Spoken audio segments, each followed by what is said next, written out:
দুই নম্বর, আপনি যদি এমনিও মানত করেন শিরক ছাড়া, আল্লাহ জানের বদলে দান দেবো, মসজিদে সিন্নি দেবো, এটাও ঠিক না।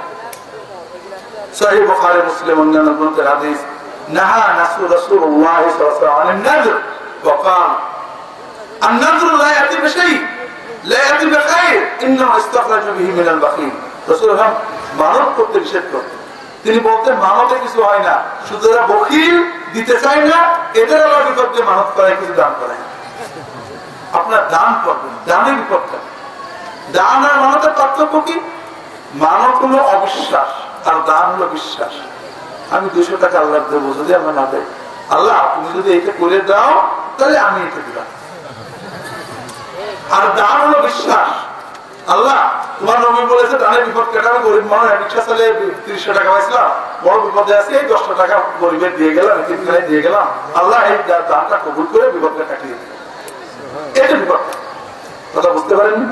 যেটা বলছিলাম, তাহলে মানব এটা ঠিক পদ্ধতি না। আর যদি বিপদে পড়ে পীর মাসায় হুজুর ডাকে, তাহলে সেটা কি হবে? সেটা আবু জেহেলের চেয়েও বড় শিরক। কথা বোঝেন কি? বিপদে কাকে ডাকতে হবে? যারা বিপদে পীর আউলিয়াদের ডাকে, তাদের যদি বলা হয় আল্লাহ কি শোনে না, কি বলবো? শোনে। তাই আল্লাহর কাছে ওকে ডাকতে বেশি শুনবে, বেশি বড় করবে।